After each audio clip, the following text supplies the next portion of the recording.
So hi, everyone. I'm Dr. Ryan Turner, a board-certified dermatologist here in New York City, and also co-founder of TRNR Skin, a skincare line that I just launched this year, and also proud to say that it's an award-winning line. I am here with Dr. Julian Sass, PhD. He is cosmetic chemist extraordinaire. He is reviewer of skincare and hair care, and he is also master of all things sunscreen. If you say you have made a sunscreen with no white cast, it better be no white cast, or he's going to be coming for you. Without further ado, Dr. Sass, Julian, and please call me Ryan, if you can tell us a little bit about yourself and then your journey, how you got into cosmetic chemistry. Great. Thank you so much for having me. I'm very, very excited to be chatting with you. I've had quite the wild journey in the industry, lots of career changes. So I actually started out with a degree in math. Oh, So wow. I really kind of come kind of full circle in terms of kind of what I've done with my career. So I did my undergraduate degree in math, and I did my PhD in biomathematics. And then from there, when I was looking for jobs and thinking, okay, the things that I want to do kind of in the industry, because at this point I'd already started to create content and really kind of get more involved in the industry and also consult for brands who are doing clinical trials and thinking, okay, the things that I want to do, I don't know if I'm qualified to do because I'm coming from this like very math and biology background. I don't know like where I would fit. And kind of the things that I was qualified to do that was in kind of my specific field of study, I didn't really Mhm. want to do for the rest of my life and make a career out of doing what I was doing. Um, How I was did you lucky first find your passion in math, and then where did skincare come along in there? Yeah. with math. It was really because it was the subject I was best at in high Okay. school. Like there wasn't any like okay, this it was just all right. I'm doing the best in all my math classes, so this is probably going to be what I'll do. And for a while, I thought, oh, I have to do engineering or something. And then it Yeah. was my calculus teacher in high school who said, you know, you can just get a degree in math, right? And I was like, what? Huh? You're This is like, problem crazy, is solved. crazy. So did that. And then skincare. I mean, I have a very like unexciting like kind of journey into skincare. You know, I was dealing with acne and in my early 20s and kind of trying to figure out, okay, what do I do with my skin? And so, you know, that was at the time where dermatologists like on social media weren't as popular. Now Mhm. they're everywhere. And so I'm looking, Everywhere. okay, is it things that like do I gotta look at things on YouTube or whatever? You know, like I was like getting different from CVS, didn't know how to use a retinoid, and I was like peeling and flaking as I was tutoring kids. It was a mess. But that was kind of where the passion kind of came from, just trying to kind of understand what to do with my own skin. Yeah. Did you feel like you had access to a dermatologist? You were busy in school. How did you come to just sort of self-treat, as it were? I mean, it really kind of came from like I had access to a Mhm. dermatologist, but it was like, okay, I have to get a referral from this. And it was a while before I realized it's like, okay, like maybe I need Barriers. to see a professional Hmm. about this versus just Yeah. me kind of like buying a whole bunch of stuff and kind of seeing what works. Hmm. So that was a big thing for me. But yeah, like I felt like, okay, I gotta try and figure this out for myself until I can actually see a professional. And so did that with varying degrees of success. So Hmm. I love that. I want to see some of those peel pictures, inflamed, oh, skin barrier all messed up, all those things. That you now know. 100%. Oh God, but yeah, it was rough. But kind of as I was kind of learning all these things, like, okay, maybe Mhm. I'll like start like posting on social media about things. And at first it was just Yeah. kind of the things that I was learning. Hmm. And then one of the things I kind of quickly learned from all the professionals and all these things we're talking about, skincare was like, okay, gotta wear sunscreen. And I really started like when my period started to get really popular was when I started talking about sunscreen. Yeah. Because I think Yeah. that there weren't many people who looked like me who were really talking about sunscreen to the extent that I was. And at first it was really just me kind of chronicling what I was trying and honestly complaining a lot because things were bad. And it just had a lot of understanding from other people. And it's just like, oh my God, yes, it was also terrible. All this stuff, you know, I would be getting a product, come home, put on my face, look crazy. I'm like, oh, I Yes. can't put this. This is absolutely fine. And that's how I found you. I thought it was just genius. You testing out these sunscreens just mixed with the comedy. Yeah. Yeah, it's been a wild journey. And so kind of from there, I've been kind of using my academic knowledge, so like my like math and stats knowledge to really understand kind of the evidence behind certain ingredients. So I was going through all Hmm. the data behind things and say, okay, here's what the data says. It's like, here's what we have from in vitro studies on the cells in a dish. Here's what we have like skin sample study. Here's what we have from real people, and kind of communicating the science behind different ingredients and Hmm. how they work, all that. And so that's kind of how I got into the industry. And then I started consulting for brands doing science communication. It's kind of understanding, okay, we have this product that's very technical, or we have this thing that we want to explain to consumers. How do we explain this in a way that is both accurate and informative, but isn't so complicated where we kind of scare the consumer away with how complicated all the stuff is and all this stuff. And so that's kind of really what I think I excel at, because I taught for many years in grad school, and I also like have this intense scientific background. So if I can get an 18-year-old to get excited about math, I feel like I can do anything at this Yes. point. Amazing. And so then where did your cosmetic chemistry like sort of training? Are you self-taught? Were you working in laboratories when you were in grad school?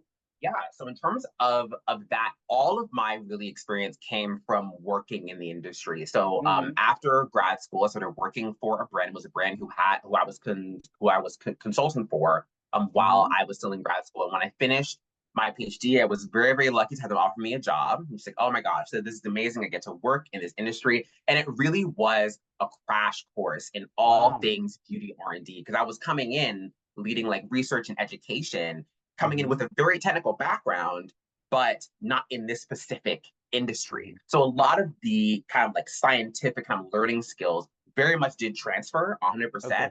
But I Hmm. had so many amazing mentors in the industry with kind of beauty R&D, with formulation. And so kind of going through that process has really taught me like everything that I know. So from doing that, for forming things when I was at that job, and then just kind of learning things as I've been working myself, because that's where you really get a ton of your learning from. Because even when you have a sort of like classical like chemistry background or whatever, like you really get your most intense learning when you're actually on the job doing things. And it's like, oh, I can't put this ingredient with this because my whole formula turned pink, and that's not what I wanted.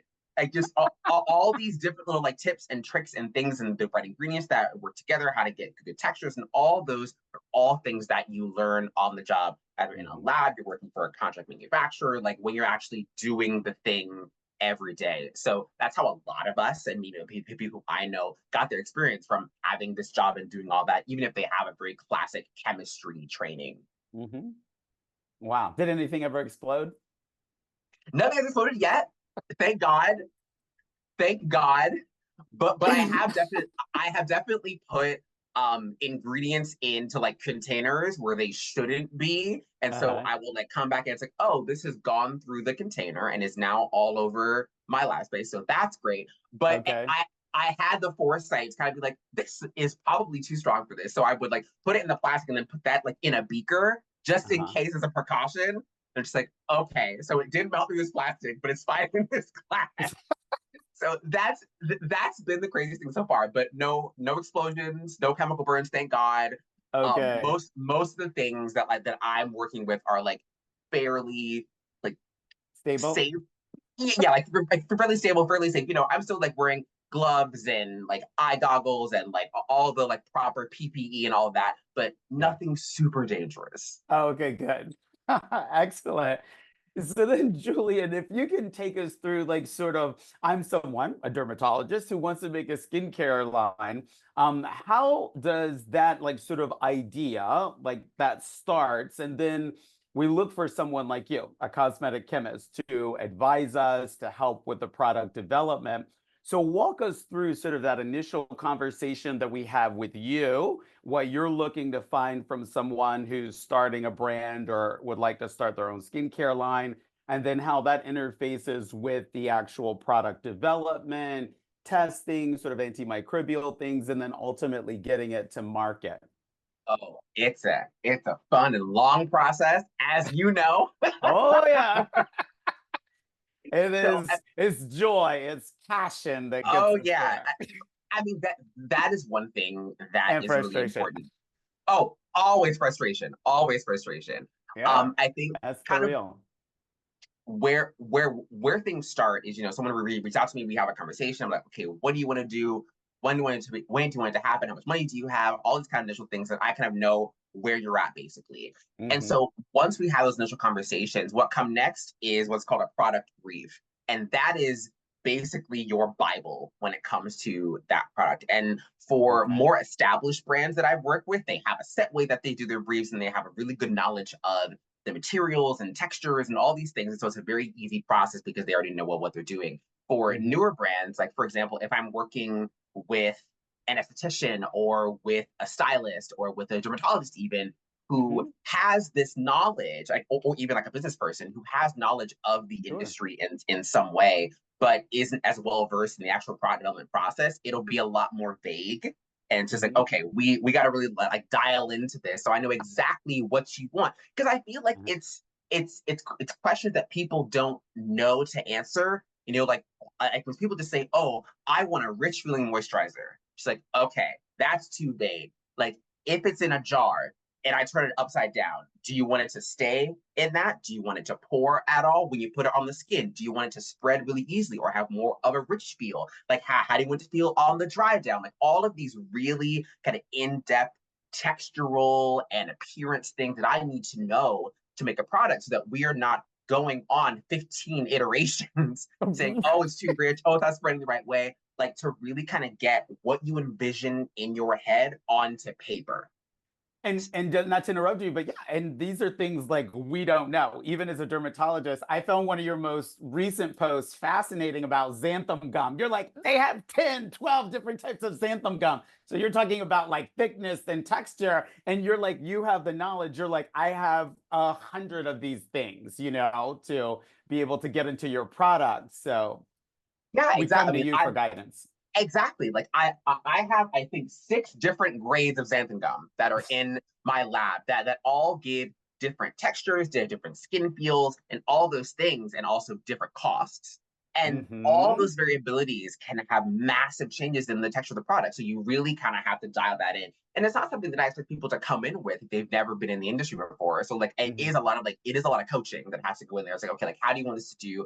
And it's really kind of drilling into all those things, Yeah. and even also thinking about like active ingredients, because when someone wants to say, okay, I want a soothing serum with panthenol and allantoin, it's like, okay, great. There are also tons of other materials in the market that don't have nearly the rap sheet, granted, that those ingredients Hmm. have, but they're also very effective and can bring a compelling kind of marketing story to your product. So why don't we look at some of these other Ah. all of these other materials that we could possibly use for this product?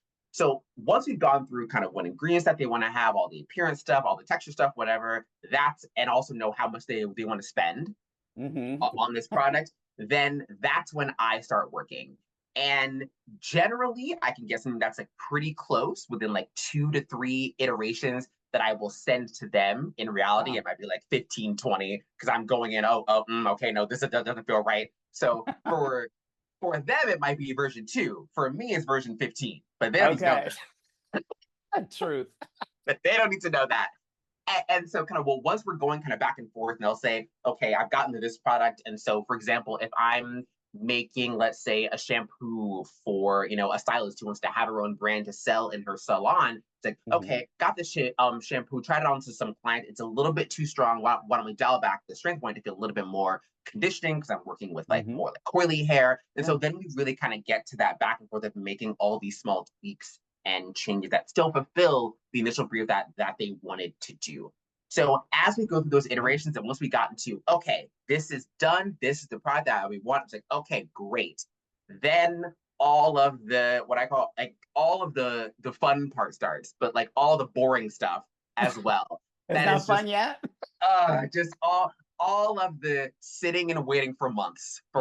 for Yeah. things to happen. So once Uh-huh. that's done, I'm thinking, okay, like we've got this formula. I've done kind of my own tests to be like, okay, this looks like it'll be stable. It should have a good preservative and all that. And so I know theoretically that this should work in all these different ways.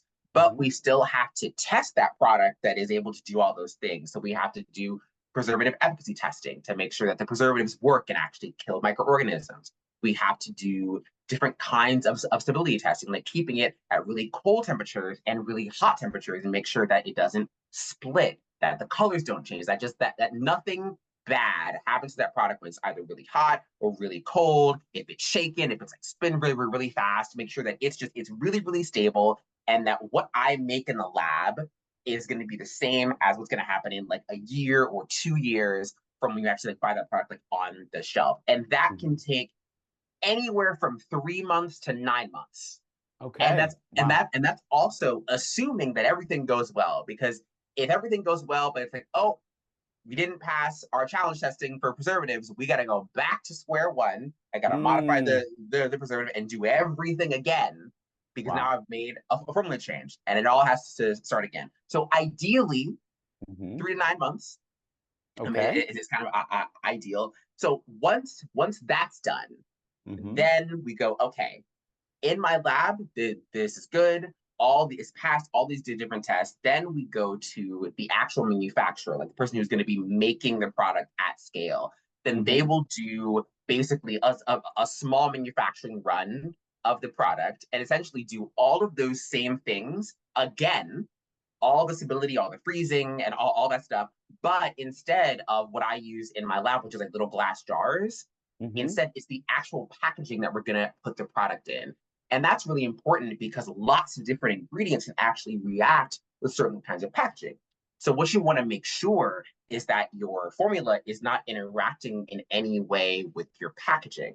And so we're looking at, okay, has the packaging weight changed? Because if it starts out at 50 grams and by the end it's 30 grams, it's like, oh, something's happening here. This is like evaporating. Where'd it go? Where'd it go? Exactly. Like it's like, okay, we got to figure out, well, what's going on. So all these different things that can happen once it's in your final packaging. So that's another 3 to 9 months. Wow. And once that's done, then we actually go to full production. You're making your 5,000 units, 10,000 units, 30,000 units, whatever of your product, and then we actually start, putting things on shelves and all that. So it's a long process, like from ideation to product being on the shelves. If everything goes swimmingly, like a year and a half, I normally recommend to my clients give yourself 2 years. 2 years. Okay, yeah. Is I think a good time to kind of account for all kinds of delays, because there are so many things that people don't think about. Like, for example, you want to use this extract and that's going to be in this product, and we were able to get samples easily, but getting 25 kilos for your product is going to take like 3 months in order to get. So we're just sitting down waiting for this extract to be able to come in. Can't do anything. And so if you don't account for any of those things, we call them lead times in the industry. Like, if you don't account for any of those things, they're just like, oh my God, I told my clients or my retailer or whatever that I would have product by this day, but I can't because this material's been out of stock for months. Yeah. And we didn't account for COVID, so that supply chain issue. Exactly. All of these things affected. That crushed us. Yeah. Yeah. Like COVID was a killer. It's like, oh my God, like getting things, getting like packaging coming from East Asia was an absolute nightmare. It's like, okay, we're all ready to fill, but all my caps are sitting on a bus, are sitting on a boat in the Pacific Ocean, just waiting to come into California. Like, what do we need to do? Please. So it's lots of things to take care of. It's like it's a lot of project management and kind of getting all of your ducks in a row. But I think that there is something so gratifying when it's done. It's just like, oh my goodness, like I had this idea and now I have this product in my hands that is like my brainchild that I created. So I think that when it's done, like, as you know, it's a very gratifying process when it's all through. It is. It's true. It is really like giving birth, like at the end of this, to something that you love, that you're passionate about, and to get out there to everyone. So if that's the process to get skincare, hair care, let's talk SPF and like formulating. Because then we're like at another level. And if anybody follows Dr. Sass, we know he's super passionate like about sunscreen. So start with your passion like about sunscreen and just sort of tell us about like your testing mineral versus chemical sunscreens. Let us know some of the differences there. And so how is formulation different when we start to think about sunscreen? Everything's more expensive and takes longer when it comes to Okay. sunscreen in More general. money, more time. More money, more time. Okay. Always, always. Like for those, kind of the big kicker kind of with sunscreen is obviously the actual SPF testing, where you actually have to Mhm. verify that, okay, this has the SPF that we claim it to be, which is very expensive. It's on people. And again, even if we've gone through, okay, it's stable, the preservatives work, everything looks good, and then you were playing for an SPF 30 product, and then it comes back and it's SPF 14, and it's like, well, you got to go back to square one and do everything again. And Wow. it is so Mhm. common that Mhm. those kind of delays happen because it's a very complicated process, and because you're also having to deal with like costs. And I think that's the main thing, because my ideal client is like, I want things that work and I have an unlimited budget. Like, great, you're speaking my language. That's life. But kind of I want no getting budget.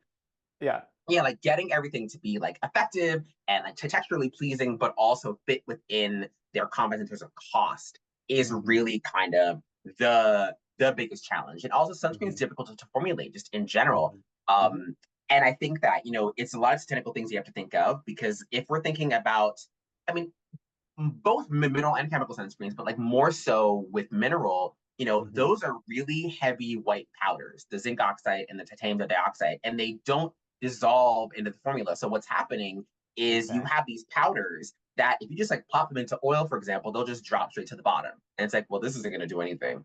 So what you have Okay. to do is make sure that the pigments are well dispersed throughout the formula. Can I think about it like with foundation or with makeup, where Okay. that pigment, if I just drop this in oil, it would drop to the bottom, but it has to be well dispersed and homogeneous throughout the entire formula. Because Mhm. if it's not, what's going to happen is you'll spread that formula on your skin, and zinc oxide and titanium dioxide have a tendency to kind of clump together in a product that's not dispersed really well. And so what Mhm. happens is you have basically like little holes where your skin actually isn't protected at all. And when you do your Ah. SPF test, it's like, okay, well, this skin got really red and you don't have a great SPF and you're not getting an even layer of those filters on the skin. So you got to make sure that it's all very well dispersed.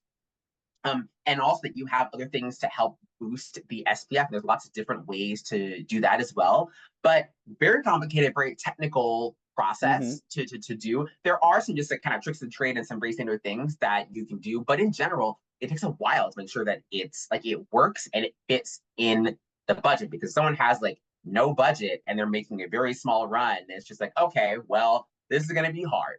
This is going to be a really difficult process.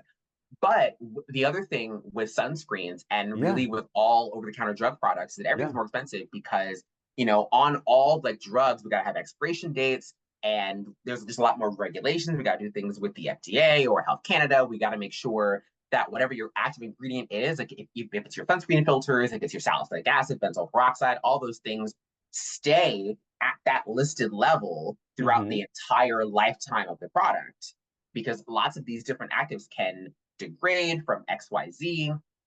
And we got to make sure that while it's sitting on the shelf, everything stays stable.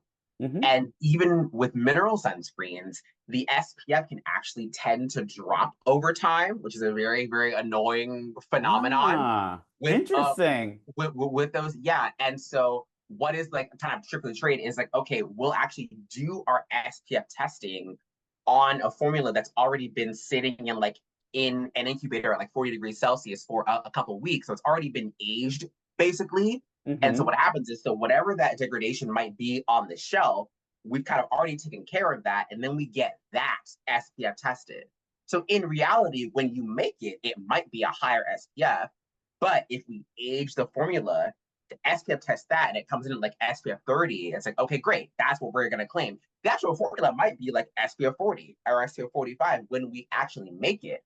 But to account for that drop over time, we can say, okay, why don't we test this older Mhm. version undershoot that SPF so that no matter no matter when you're getting it, you are actually going to get that labeled SPF. So Wow, that's fascinating. How cool. yeah, like lots of annoying stuff when it comes to sunscreen overall. And there's also just like additional testing. Like you got to make sure that it's like it's going to be safe on the skin. All the SPF things, you got to make sure that it's also like not going to be photo allergenic or phototoxic, so that when someone goes out into the sun wearing it, obviously it's not going to hurt their skin. So more testing, more money, everything takes longer, costs more. You got to have the FDA, you got to go through regulatory things. It's a whole lot of stuff. So I highly advise some of my clients, it's like, okay, if you want to do a sunscreen, it's going to cost you so much money. And at least like here in the US, I know sunscreen is getting more popular within the community now, but for most consumers, sunscreen is a summer beach time product. And you're going to have a sunscreen that's going to be in your line that, unless you have a very dedicated customer base and you have some kind of like mass appeal, most people are going to be buying it in the summer, and that's it. And you're going to invest hundreds of thousands of dollars into making this product. Is that going to be worth it for your brand? Yes or no? So those kinds of questions are things that are really, really important to think just from a business perspective. Now, listen, I just make the product. I'm not here to talk about your financials, but I'm just thinking, like, is that what you want to do? If so, that's fine. Feel free to pay me. I will do it. But no, but that's helpful information. That's something else, we look to for a cosmetic chemist who understands the market. They understand what multiple brands are doing. Yeah. So having that insight is really, really helpful. And there have been some clients, it's like, okay, like, you want to do this, and then I kind of lay out all the costs, and it's just like, oh, okay, maybe not. Maybe not. And so what is the secret then to the no white cast sunscreen, without giving away any trade secrets, etc.? So, like, is it the dispersion issue that you talked about like previously? Is that leaving like the white cast? Is it the supporting elements?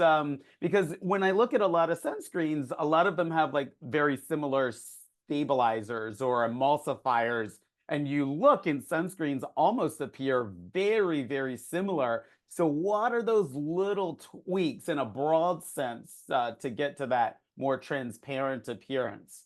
Yeah, the things that are helpful.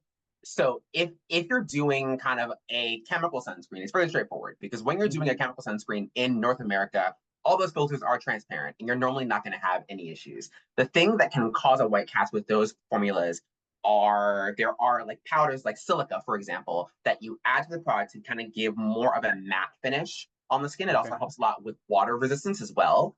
And those ingredients, if you're using a lot of them or they have a really large particle size, can look pretty white on dark skin. Okay. So that's something that is just kind of to be aware of if you're doing chemical sunscreen. But if you're not using any of those particular ingredients to help with kind of a matte finish or water resistance, then you're going to be basically fine.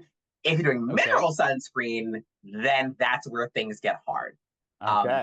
Because, like I said, it's a white powder that you can't actually dissolve. And so no matter what, if you have a dark skin tone, unless you have a tint to your formula, you're going to have some degree of white cast. And what's kind of important is, okay, how bad is it going to be? And there's so many different ways to kind of play with and work with zinc oxide to make it less whitening. So in general, there's kind of two different kinds of zinc oxide. So there's either working directly with the powders themselves, which is so much less expensive, but it's a lot more finicky because you have to like kind of manually add the dispersing, like, and all this to kind of do it all yourself, basically. But you have a lot more control. It's just a lot more work. And you can get those in nano, in non-nano, and all these different particle sizes that are going to be more or less whitening. The nano is going to be a lot less whitening, of course. The non-nano is going to be more whitening. And even the shape of the actual zinc oxide particles can actually affect how they reflect light and also how casty they are on the skin. There's so many things to that. I just learned something. That's cool. There's a lot that goes into this. And then there are the basically pre-made dispersions, which, I have some in my lab here. And basically what they look like, it's like paste, essentially, where your zinc oxide is pre-dispersed in some kind of oil, and then it already has the dispersing ingredients in it. And basically, it's like a plug and play. You just take it, just scoop it out, plop it in, call it a day. And it's like, okay, it's already got all the things you need to be well dispersed in your formula. Those are a lot more expensive, and you have a lot less flexibility in terms of like the whitening and all of that. But those kind of can, if you have like a really good pre-made dispersion, it makes kind of your formulator's job a lot easier, because we're not in the lab. Okay, we gotta tweak this dispersion. It's just like, all right, we're gonna add 30 grams of this, and bam, call it a day. But making sure that your dispersion is really good, that, you know, the size of your zinc oxide is as small as you possibly can for whatever claim you want to make. You know, non-nano minerals are a really popular claim right now. So making sure that it's as small as you can possibly get it, making sure that it spreads really well on the skin, and also adding in some SPF boosters in various forms that can help to increase that SPF, and you can actually decrease the amount of zinc oxide that you're using when you have these different boosters. They're going to help to raise that SPF. Give us an example of like a SPF booster, just so we know what to look for. So a really popular one is ethyl hexylmethoxycrylene. Okay, say that 3 times fast. 3 times fast. I'll spell that out for the audience later. And, you know, and even some things that, you know, you wouldn't like recognize on an ingredient list. Like there's something, it's called acrylates copolymer, and it has lots of, it's a polymer, but it occurs in lots of different ways. But one popular ingredient that's actually used, it's called sun spheres. And basically what these do is they help to reflect the light that comes in kind of from the sun, not in a sunscreen way where it's like, oh, absorbing it and converting it into heat, but in a way that just kind of helps to boost that SPF. But even some things like making your product water resistant helps to increase the SPF, because it has a better adhesion onto the skin for a longer period of time. And like even adding things like your anti-inflammatory ingredients like panthenol, like allantoin, those things can help increase the SPF. And sure, there are even like some lipids that help to increase SPF. And it's not like coconut oil or shea butter or anything like that. But there are oils that help to increase SPF. Like there are so many different things that are in our wheelhouse that we can do to try and get our SPF as much as possible from these other things, and try and limit the amount of zinc that we can do just to hit kind of, okay, we have this SPF, it's broad spectrum, but we're also helping increase the SPF by adding all these other ancillary ingredients. But your consumer is happy because it's not as whitening of a product, but you're still able to say like, okay, it's mineral, and you don't have a completely like white paste looking sunscreen. So it's a lot. Like I have an entire shelf in my lab dedicated to all of my sunscreen stuff, because there's so many different things that we work with. But yeah, it's a lot. It's fun. It's challenging, but it's time consuming for sure. That's amazing. And I have to tell everyone that you have one of the most comprehensive sunscreen databases that I've ever come across. So from a consumer standpoint, and even as a dermatologist, I think it's an amazing reference. So everyone should go find you on Instagram, find your links, and check out that database, because it is so powerful from a consumer standpoint, like as well, the information that you have on there. Yeah, it's been a labor of love for sure. Over 500 products now that have all been, 500 now. Wow. Yeah, that have all been on my face, tested by me. It's like, okay, it's got this finish, it's this whitening and all that. And I try not to back products too much, but I'm trying to say like, okay, this is not for me, but it might be for you if you are XYZ. Like there are some things where I look like Bobo the Clown. I'm just like, okay, if you have very sensitive skin and you don't mind that look, you know, if you are like very prone to actinic keratoses, then maybe this is great for you. For me, it's a no. It's a no. And it's a hard no sometimes. Exactly. But we love that. We love your honesty, because you say how it's going to work for everyone, regardless of skin type, efficacy. And I love that you're grounded in science. So still like sort of thinking about formulations, let's talk percentages, because everyone wants to look for like percentages, like on sunscreens, and higher percentages better. So for example, in my skincare line, I have a restorative serum that has niacinamide at 5%, which is what most of the studies are done with, and that's what the formulation recommendation is. But talk to us about like higher percentages. Like some brands can have like 10% niacinamide and 20% niacinamide. Is it a real 20%? Or how are they getting the ability to make it non-irritating? Are they putting in like a 20% and then it gets diluted, but you can still say 20% on the label? How does that work?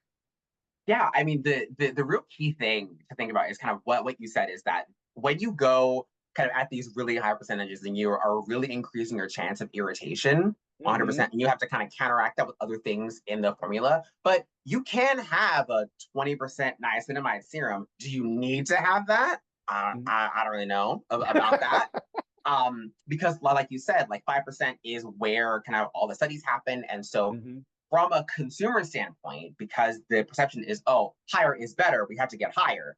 Mhm. But in reality, you don't need to have that really high percentages. I mean, another really popular one is with exfoliating acids. People Mhm. love to look for high percentages of exfoliating acids. Like, oh, I want my Burn it. 25% AHA. I'm Burn like, it. no, you don't. No, you don't. Trust me, I've seen 25% AHA come into the office from over-the-counter brands like Oh my God. Yeah. burns, like chemical peel.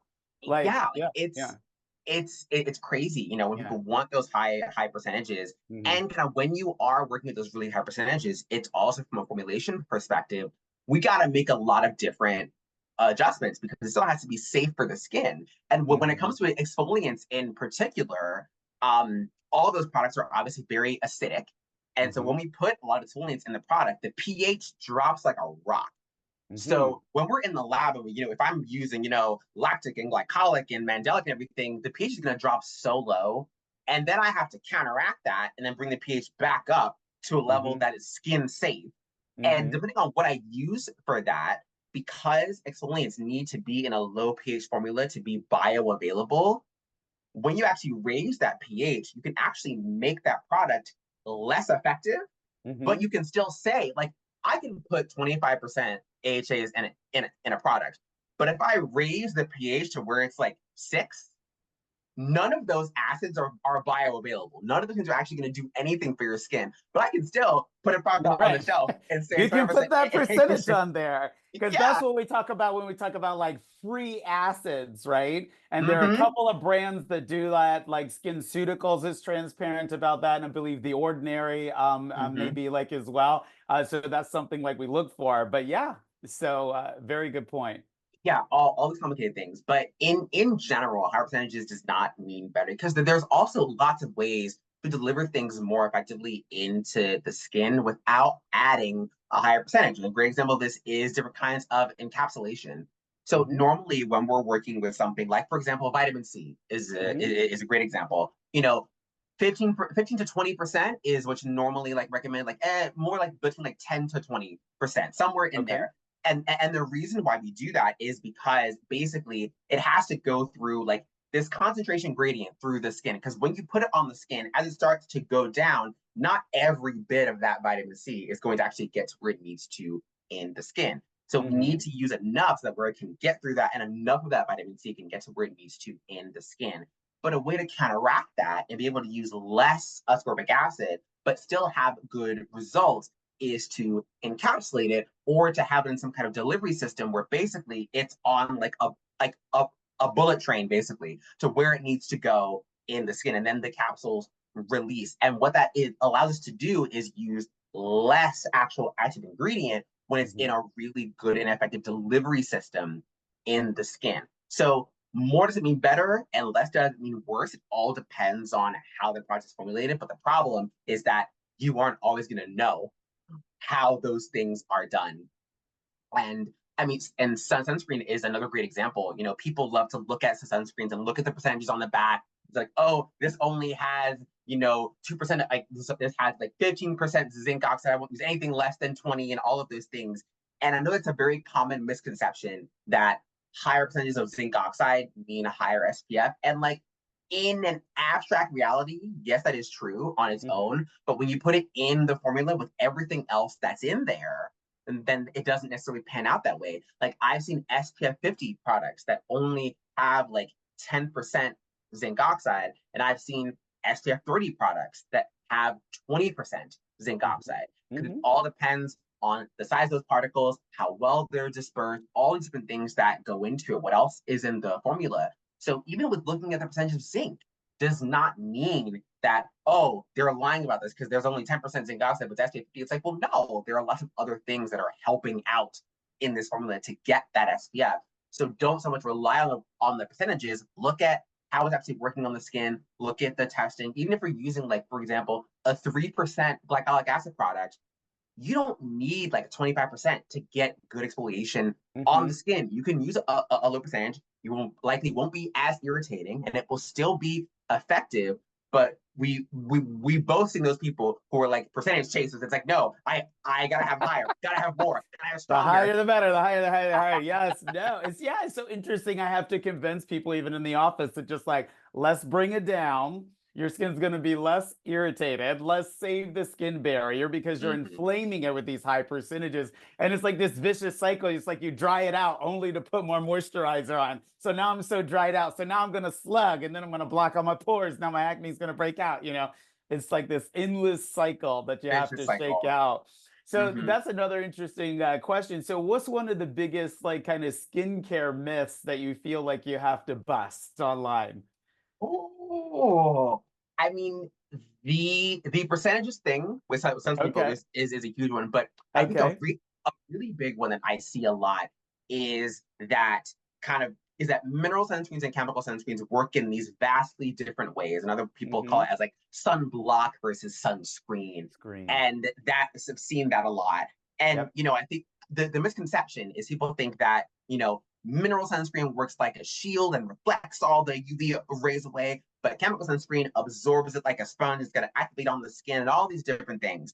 And none of that's true. Mm-hmm. So mineral and chemical sunscreens work in basically the exact same way. The difference is minor. Like, Mm-hmm. yes, the chemical sunscreens do absorb UV and convert it into very tiny amounts of heat, but the mineral sunscreens do that too. Mm-hmm. There is a tiny amount of reflection that does happen, like between 5 and 10% of the UV that hits those mineral filters gets reflected, and that's actually why it appears white on the skin. Mm-hmm. It's that reflection of the light, but 90 to 95% of that functionality is absorbing those UV rays and converting it into heat the exact same way. So the main difference really is just their chemical makeup. Like, even like within the industry, what's more popular kind of on the chemistry side is organic versus inorganic sunscreen, because like organic, they all have carbon, and so that's the like chemical sunscreens. And then inorganic, the zinc oxide, titanium dioxide, those are inorganic because there's no carbon. And like Mm-hmm. that's a much more like scientifically accurate way to say it, but we've gotten so used to like mineral and chemical, and that's just what we're gonna call it. Yep. But in reality, the main difference is really just what their chemical makeup is. In terms of how they work, it's very, very similar. I mean, obviously, the aesthetics are a huge difference, of Oh, for course, sure. Yeah. but in terms of functionality, it's actually very, very similar. And so, yeah, it's a very common misconception that I see a lot. Like, but it Mm-hmm. comes kind of from consumers. I've seen it come from estheticians. I've even seen it come from some dermatologists. And it is something that I know it's like taught, and like that's kind of what the conception is. And so it really, I'm hoping that eventually that like the like AD will kind of get like caught up with the science. But like it's not as like it can be a harmful thing, because I think that people think that, oh, I have sensitive skin, I can only use mineral, for example. But kind of what I've seen happen is, okay, I go to my dermatologist and say, oh, you can only use mineral sunscreen, and it's really hard to find one that works well for them, and so then they just don't wear it at all. And it's just like, okay, like you've completely lost this person from this thing that can be really helpful. For example, if you're dealing with hyperpigmentation. And so Mm-hmm. kind of making sure that like what you're saying is like, okay, like you can use whatever you want. Like just wear something. Doesn't matter what Yes. it is. Just put it on. The Put it on. best sunscreen is the sunscreen you wear. 100%. 100%. And like if you like mineral, that's great. If you like chemical, that's great. Just find something Yes. that you like and put it on. But I think that key difference has really kind of turned into like all Uh-huh. these different things that kind of get misconstrued about like minerals this and chemicals that and bad for your skin versus like minerals the best things in sliced bread. And it's just like, no, just wear what you want. Yeah, I love that.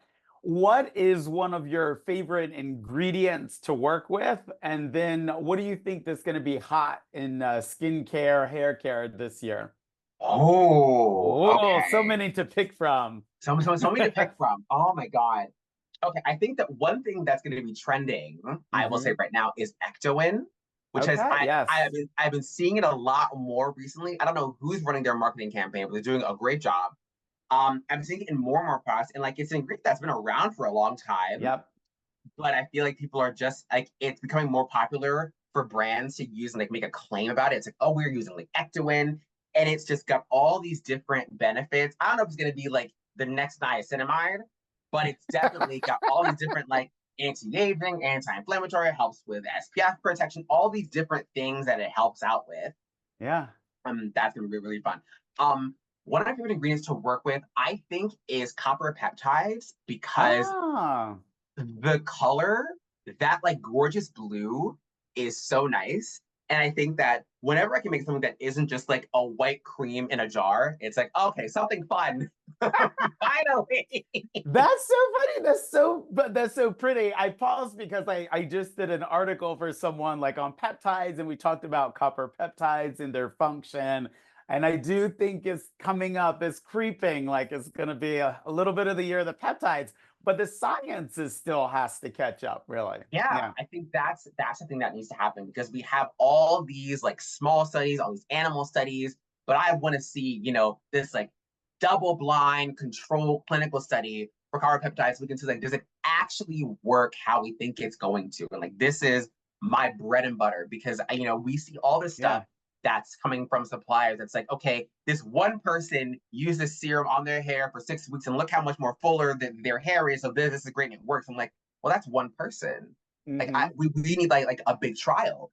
And kind of really the difficulty is that the motivation for that is very, very slim when it's just for Hmm. cosmetic products to have these very robust clinical tests that you'll see Yeah. for like drugs that you're not going to see for cosmetic ingredients. Hmm. But I'm hoping that just, some benign dermatologist would be like, okay, let's just run this study to see like, does it actually work? Like, does it really work how we actually think it's going to? So Yes. yeah, I'm hoping that we get to that point because right now we've got in vitro studies, we've got a couple of skin sample studies and a couple of very, very small studies. But I hope there's going to be a robust body of data in the future, God willing. Yes, absolutely. So, Julian, tell us about how someone can get into cosmetic chemistry. Like, what can be their path, and then let us know how can someone like me, for example, work with you. How Yes, do we so get started? in terms of getting into cosmetic chemistry, there are so many different ways to Uh-huh. kind of get in to the industry in general. Having a chemistry background obviously helps, Mm-hmm. but you don't have to have that necessarily. But there Mm-hmm. are tons of courses that are just run online by the actual Society of Cosmetic Chemists Okay. that are particularly able that are kind of games like, okay, let's help people who don't know much about the industry to learn, okay, here's kind of your basic structure of how to put things together. Here's kind of the different opportunities that you can get in the industry. A really excellent place that has some really great courses. It's a place called Chemist Corner. It's a website run by a veteran cosmetic chemist, has tons of experience, so knowledgeable. It has so much information and like has courses to really help you out, as you're trying to learn how to formulate. And there's also other chemists who are on there because there's also a forum as well asking questions about Oh, wow. materials and different ingredients. It's like, oh, I'm trying to use this preservative in this. Did this work? It's like, no, it didn't work for me. When I did this, and I did my testing, aspergillus grew completely, and it didn't even work. So Hmm. all these different things.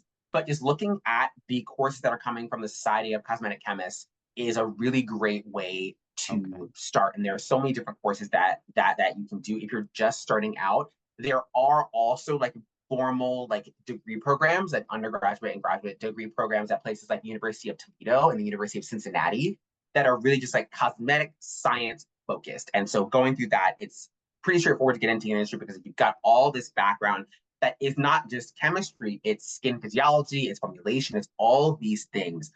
But like I came from a completely different background from this, and now I'm in the industry. There are so many different ways to get into it. I know someone who started out as a marketing manager in the industry, and then just kind of like, oh, met people, did things, learned some stuff, and is now working as a cosmetic chemist because Yeah. there's so many different ways to kind of weave your way around through the industry.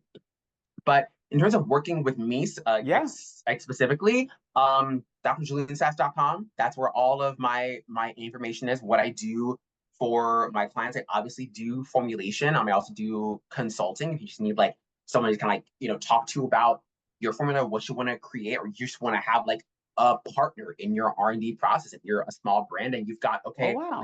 we've got marketing, we've got operations, but we need someone who's like on staff to help with R&D, and we don't want to like hire somebody. I do that as well. Help you with clinical trials. Like it's a lot of things that I help out with for brands because I know that having technical people on staff is just not as popular for a lot of these brands. And so it's like, okay, like help me, help me help you is really what I try and do, because I think that there are so many people who like have great ideas but just don't know how to get them started, or they have a brand but it's like, okay, we've had this process now, but we don't, but like for example, we don't own all of our formulas because our manufacturer owns all the formulas. We want to own all of our stuff. It's another thing that I do. Like when I formulate products, like you own that formula versus your manufacturer owning it. So once you have a formula from me, you can take it wherever you want to go, you can scale it, you can do whatever you want to do with that. I'm very, very flexible, but I love working with bigger brands. I love working with like smaller brands. I really love working with smaller brands and just like people who are getting things started, because I feel like you're seeing all the ideation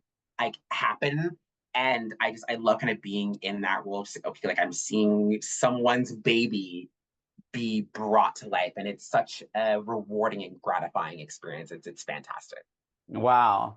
Well, it's been so awesome to just like speak with you and just hear your enthusiasm about everything skincare, hair care, and SPF. So anyone would be lucky to work with you, have you as a consultant. And I look forward to having more conversations with you and also following you on all your social media. Is there anything else that you want to share with like the audience, or anything else that you're passionate about before we wrap up? Find a sunscreen that you love and wear it every single day. It is the best thing that you can do for your skin. Point blank, period, hands down, end of story. That, if you take nothing else from this conversation, that is the thing I want you to leave with. The one thing, and Dr. Sass is 21 again. 100%. 21, looking beautiful. I forgot to say in the beginning, we're actually from the same math and science scholarship program, but we attended it too many years apart for me to say. Just a couple years apart. Just like three or four. Three or four, I think is what it was. Just a few. All right, Julian, it has been a pleasure. Thank you so much for joining us, and I really hope to speak to you again soon in the future. Thank you so much.